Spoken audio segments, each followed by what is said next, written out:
So I guess we should start. Do you think, Chris? Take it away, Michael. Okay. So um, thank you for joining us today. Um, we at Chris and I at the VRARA Storytelling Committee are very pleased to announce the co-founders of the Phoenix of Gaza immersive media project, Dr. Ahlam Muhtaseb and Naim Aburaddi, and who've been working together for quite a few years. I believe they first worked together in San Bernardino, and Naim is currently a doctoral student at the University of Boulder, Colorado, and their project documents life in Gaza. Initially started as a documentary recording, but which now becomes a historic memorial document of the immense loss that has taken place in that community. And it's, I think, all that more powerful because it's immersive, because it's in VR. I look forward to actually going to a screening of the content tomorrow in New York. If there are New Yorkers on the call, I believe it's possible to still make arrangements to attend. But I would like them to explain what was the genesis of this project and where's the status? Where's this? Where are we today? Thank you.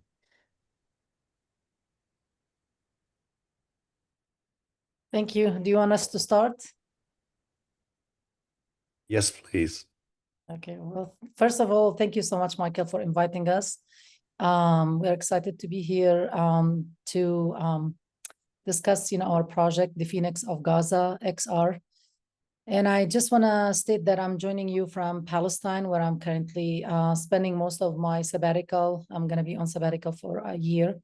And I just want to acknowledge that we are going through one of the worst genocides of the 20th century and 21st century.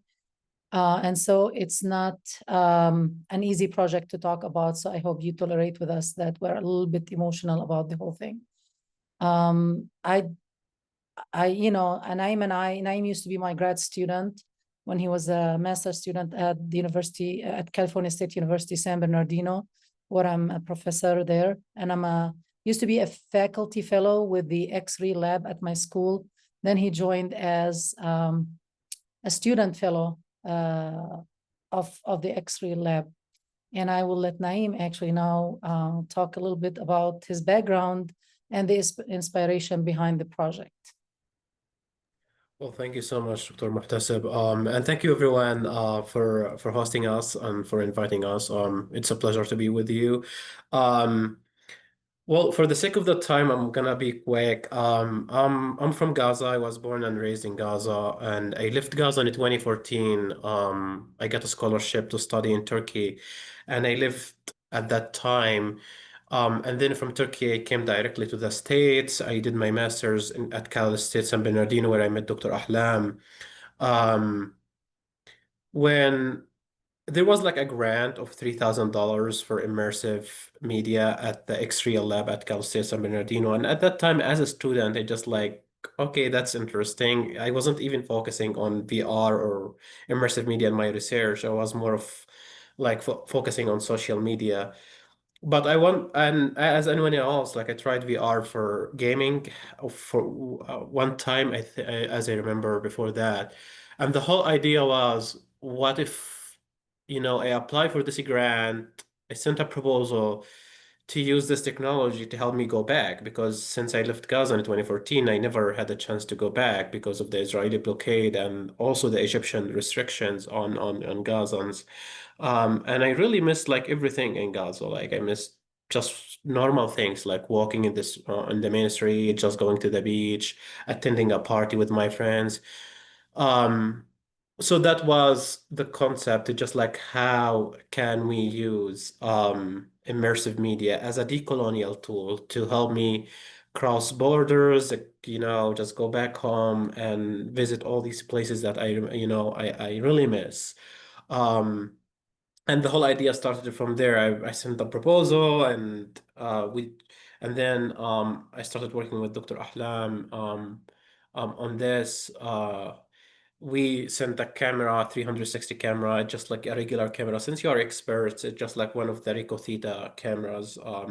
At that time, it's just like one of the cheap cameras, but it was also a struggle to get the camera in. It took us like a few months to get the permission to get the camera in, after several attempts to send it like to several countries.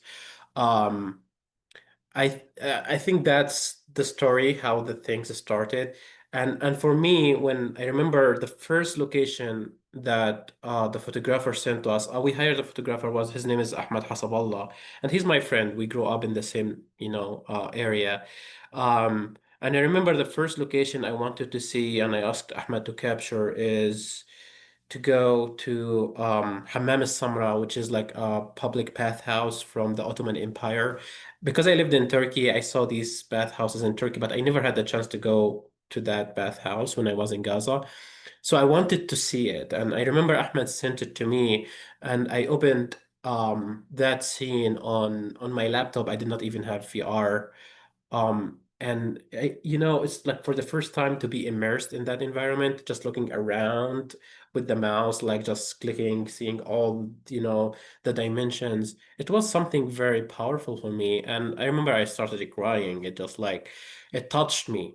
I felt that I'm there. It's not like a regular video or like a picture of the space. No, you can see everything up, down, in 360. And then we started the whole journey. Like I would like ask Ahmed to capture more, and like I would ask him just to walk on the street, have the camera with him. And sometimes he would laugh at me because he's a war journalist. Like he would capture like explosions and stuff. But just asking him just to have the camera and just walk around in the market was something I was like, that's super easy for me. Just like, yeah, but that's the whole technology and also the concept, because me and Dr. Ahlam, the discussion was at that time, when we talk about Gaza, all what we see is wars, destructions, violence, but there is a whole life there. Yes, there was a blockade, there was like 4 wars. I survived 3 of them before October 7. But people live their lives. People, created something out of nothing. And we wanted to share this with the world. We wanted to share the culture. We wanted to share the beauty of Gaza, as usually people don't see on mainstream media, as you see now on this.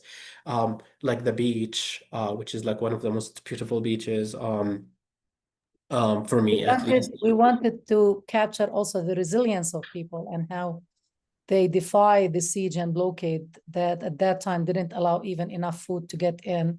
And they still found ways actually to make beautiful life in Gaza. Yes. Yeah, I think I will leave it to you, Dr. Ahlam, if you want to continue from here, because I think I talked about the genesis of the project here. Sure. So we wanted to capture mundane life activities, people making happy moments. Actually, this was one of the themes, like fun activities, happy moments. The children, in a refugee camp finding, this clown, entertaining them, who was actually a volunteer, who had another job. We also wanted to capture important historical monuments and places. And Naim mentioned Hammam al-Samra, or the Turkish bath, Hammam al-Samra bath. We also captured one of the eldest churches in the world, which is St. Porphyrius Orthodox Church, which was actually shelled heavily and destroyed to a great extent.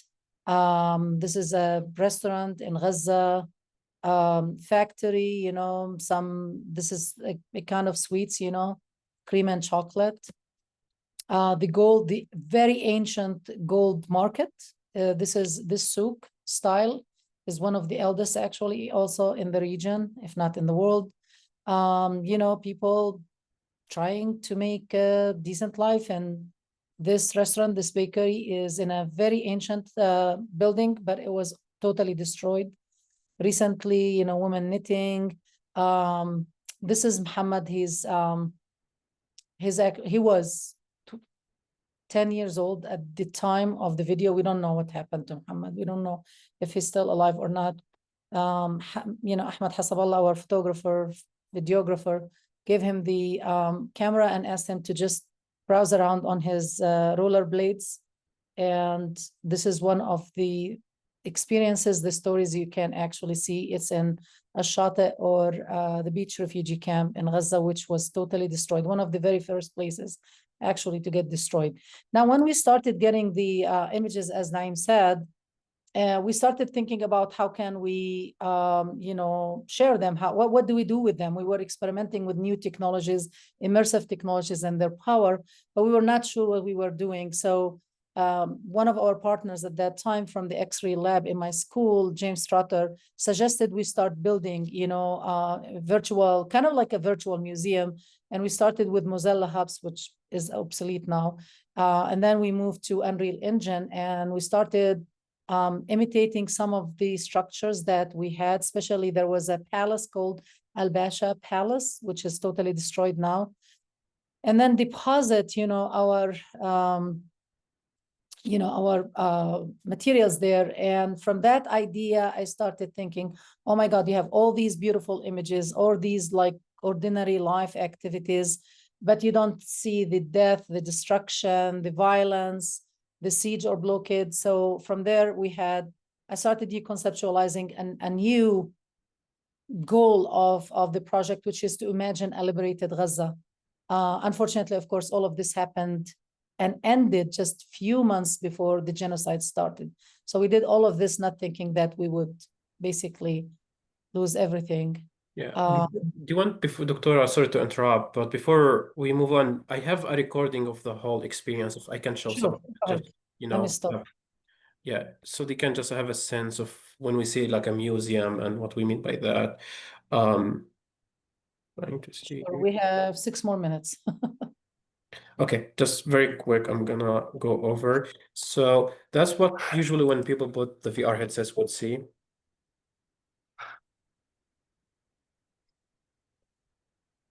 So we arrange everything through Manage XR. So people will we will lock the whole VR and we will just put this menu there. They will see the app and 5 videos. So this is the app.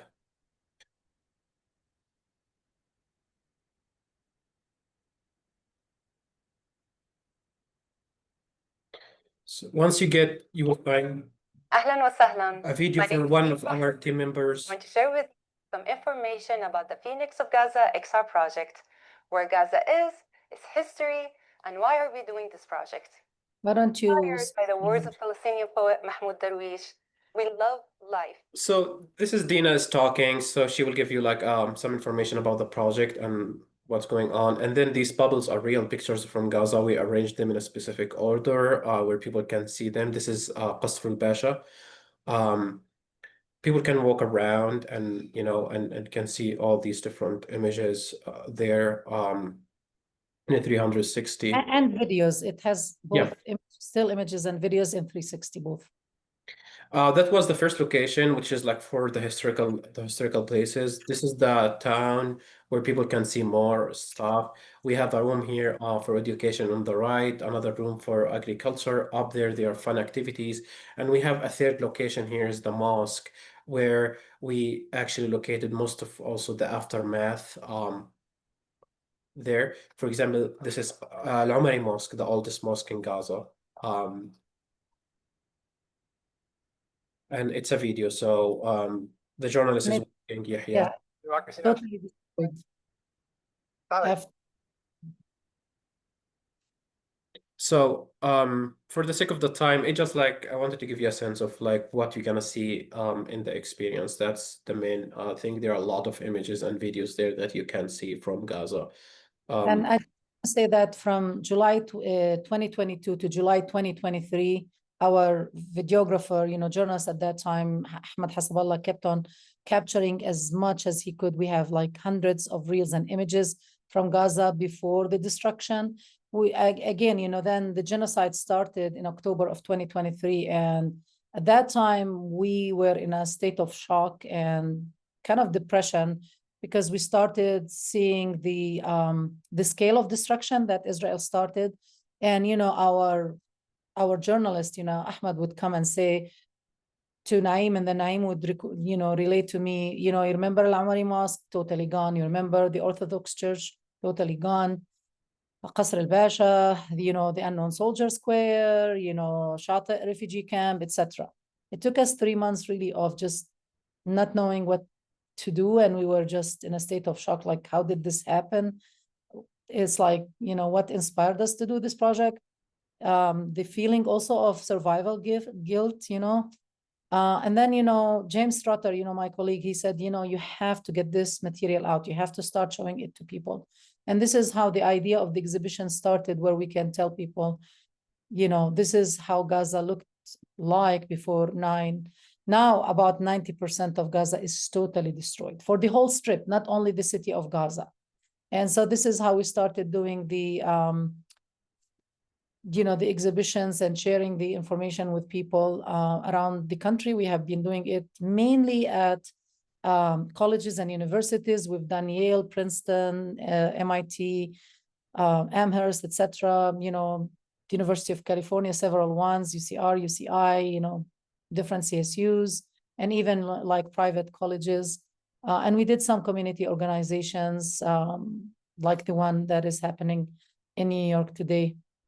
And I think we covered most of that. Unfortunately, of course, so what we did, we ended up hiring our other photojournalist, Yahya Sobeih, who has been helping us for months in very risky conditions.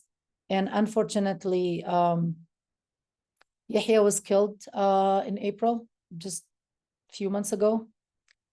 He was actually 5 hours after the birth of his baby daughter, which he referred to her as my princess. And he was literally celebrating with his friends the birth of his child when Israel shelled the whole cafe where they were staying, killing him and I think 25 other people and injuring many. And so since then, we have been really in a state of mourning more than anything else, and grief. But Micah reached out and we thought, okay, we'll come and have a conversation. Anything else? We have 1 minute, 9. You are muted. Thank you so much for this, Yeah. very concise and, really clear genesis of the project and how you got to where you are now. I mean, to me, this is a valuable document. And I can't wait to see it tomorrow. And I can understand how your mixed feelings of absolute, pain, as well as the recognition of how powerful it is. It's a terrible contradiction. I guess the main thing is, what are your plans for distributing it? And it's obviously probably, something that it's going to take a while to develop, but I do hope and support anything you're trying to do in that regard. Are there any questions from members of the group here? I see. There's one in the chat actually already. So Robin, would you like to do the project if you could do anything now? I'm just sort of, yes. Yeah. Go ahead, Naim. Yeah. So I just wanted to talk a little bit more about the technical aspects here. So the VR is like the popular thing that we have. It's just like we have VR headsets, but also we are trying now to explore more technologies. We were able to do some shows using the planetariums. So we converted the 360 footage that we have to fit the dome. I had a show at Physics Planetarium in Boulder, and I had another one actually last in the Fist Film Festival, which is based in LA. It's more like for the domes. That's something also we are exploring and we are adding with the project. I'm also trying to answer the question. We have different aspects that we are trying. First of all, we're trying not to to make this more accessible for people, where we like to turn it into an app where people can download on their Meta Horizon and just watch it on their VR headsets. This is one of our goals. The other thing is we are trying also to rebuild the locations that were destroyed in 3D. using the footage that we have. So we have a team with us. We have a professor and two grad students, one from Yale and one from Harvard, who coming from the architecture design to help us to build this in 3D so people can actually use the United Nations or whoever will rebuild Gaza to use to guide them to rebuild these locations. Because again, we are the only one who dedicated this technology in Gaza to capture the whole city. And we never knew that we are capturing history or what we are doing is going to be a memory. So we never thought of it like in this way, but we have something now with us, and we feel this it's a burden and a responsibility at the same time to use it in the best way to serve the Palestinian people, because this footage and the videos and everything we have, it belong actually to the Palestinian people, not for us as artists and Yeah, I scholars. just want to add that when we go to do those exhibitions and interact with people, we are very open about ideas. So every time we go somewhere, people come up with fresh ideas.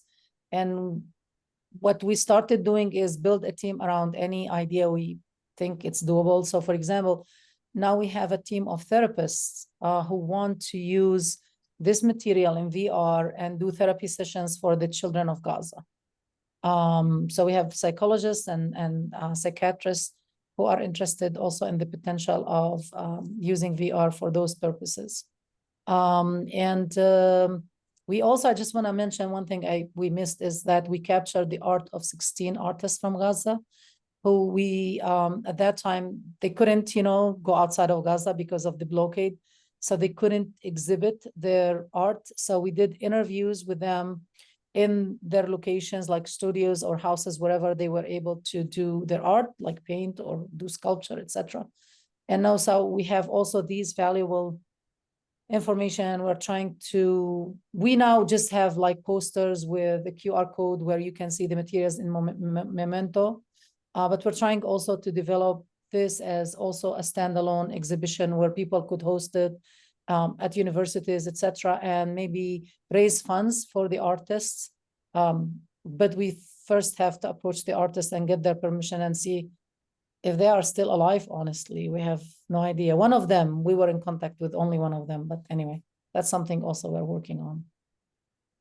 Philip mentioned about have you approached the UN, because as the way you just described it, I mean, I know there are many facets of the UN, but that's something that, I mean, Philip, do you even have any suggestions with that regard?